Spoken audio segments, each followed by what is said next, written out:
Progression लिखिए, progression, progression मतलब प्रगति लेना, प्रोग्रेशन मतलब प्रगति। मान 3 प्रकार के प्रोग्रेशन होता है। पहला होता है अरिथमेटिक प्रोग्रेशन, ज्योमेट्रिक प्रोग्रेशन और हार्मोनिक प्रोग्रेशन। तो पहला हम अरिथमेटिक प्रोग्रेशन देखेंगे। अरिथमेटिक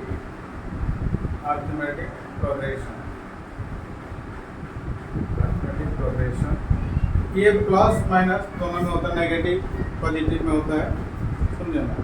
मैंने कॉन्टिन्यूसली डिक्रीज करेगा, ये तो कॉन्टिन्यूसली इंक्रीज करेगा, उसको अरिथमेटिक प्रोग्रेशन कहते हैं। जैसे उदाहरण स्वरूप है 2 4 6 8, ये कंटिन्यूस कॉमन डिफरेंस सेम होता है, इसलिए उसको कहते हैं अरिथमेटिक प्रोग्रेशन, है ना। इसके बाद है इसको ऐसे भी लिख सकते हैं a plus b a plus 2b। ए अर्थ इसके फर्स्ट टर्म, बी है कॉमन डिफरेंस, इसको अरिथमेटिक प्रोग्रेशन कहते हैं। तो उदाहरण के लिए अपन चलते हैं, फॉर एग्जाम्पल देते हैं, इसके सम कैसी होता है।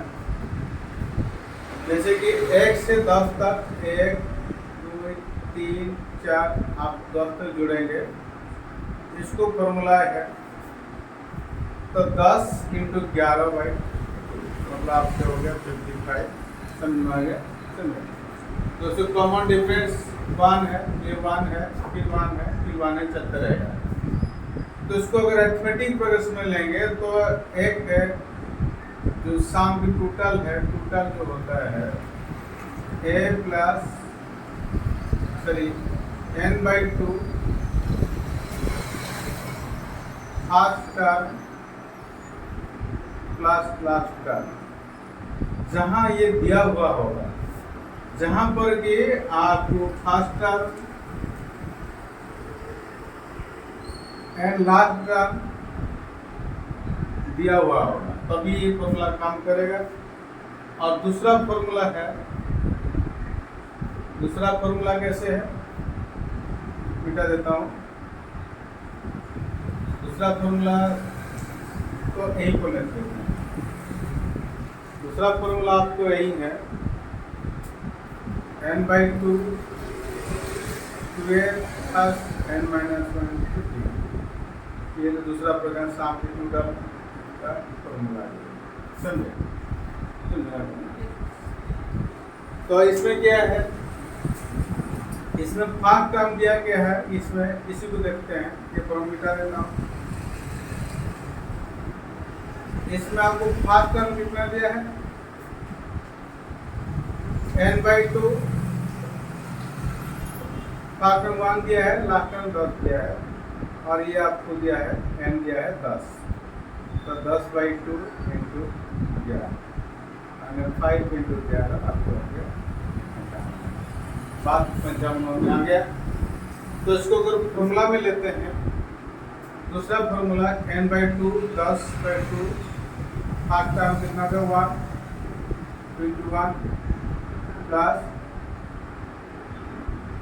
1 × d डिपेंड करा, तो 10/2 हो गया, 2 प्लस 9 मैंने 5 × 11 55, बहुत फॉर्मूला ठीक है, चल जाएगा।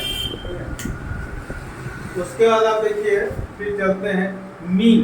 मीन मतलब अरिथमेटिक प्रोग्रेशन, मीन का अर्थ यही होता है एवरेज, समझे ना, एवरेज ही होता है।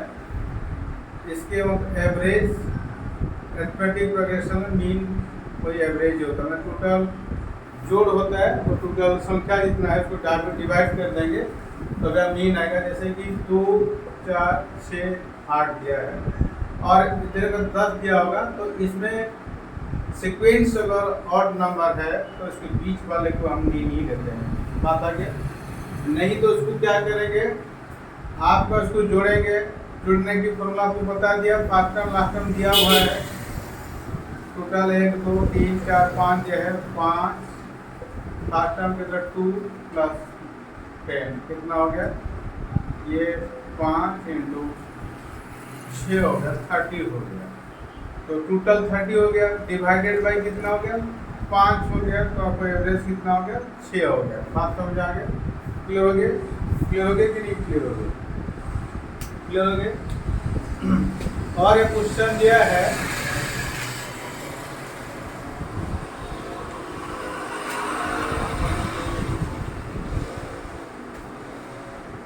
घर में प्रैक्टिस करते रहिए, लेकिन हम सफिशिएंट नहीं है। आप क्लास को बता रहे हैं, सब बोले तो क्लास छोड़ दिए, लेकिन if the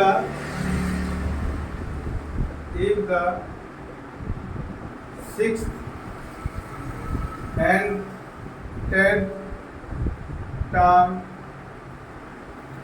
6th and 10th terms of LPR are 5 and 30, then find out the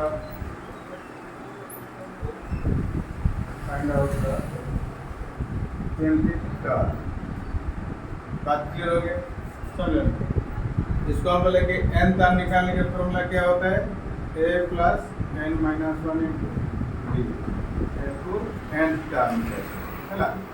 तो उसको देखेंगे 6 टर्म कितना दिया है, 5 दिया है, 10 और 30 दिया है। तो फिर आपको फॉर्मूला है तो दिया नहीं हुआ है, तो ये लिखेंगे, लेकिन n दिया हुआ है, n 6 दिया हुआ है, 6 d डिफरेंस कितना दिया नहीं हुआ है, तो आपको दिया है 5।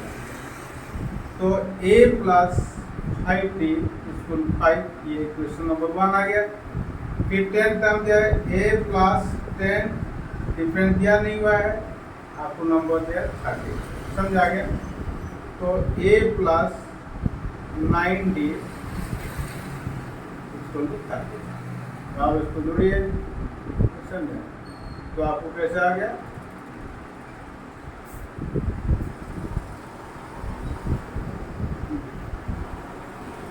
तो माइनस a प्लस 30 और तो कितना हो गया, 9 5 कितना रहेगा -4, -4d इक्वल टू माइनस, हाँ d इक्वल टू 2। नहीं, उसको लिख सकते हैं, कैसे भी करेंगे तो हो जाएगा। तो d इक्वल टू 2 आएगा, तो डिफरेंस इक्वल आपको कितना है 2 आया, डिफरेंस इक्वल आपको 2 आया, डिफरेंस आपको 2 आया।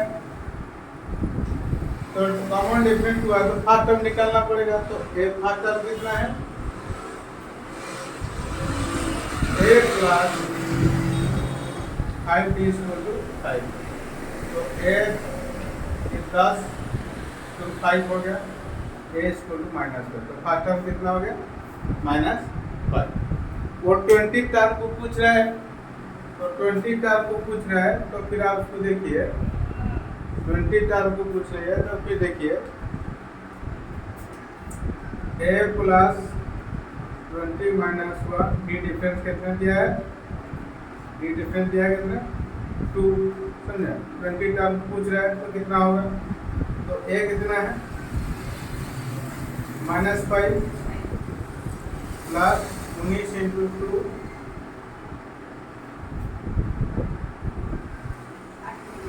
हाँ, इसको देखिए, तो -5 हुआ, 19 इंटू 2 कितना हो गया 38, तो इसको 33 होगा। तो देख लीजिए 33 हो गया। समझ आ गया? समझ आ गया? अगर दिया है, क्लियर हो गया? और एक क्वेश्चन दिया है, इससे तो एक कंफ्यूज क्वेश्चन देता रहता है।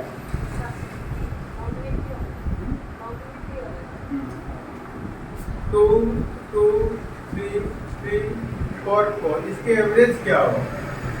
तो इस टाइम से क्वेश्चन को आप घर में बना के लेते आएंगे, नहीं तो आप उसको 1 2 3 4 5 6 आप पहले संख्या देखेंगे, 6 संख्या है, टोटल है कितना, उसका डिवाइड करके आपको आ जाएगा कितना है।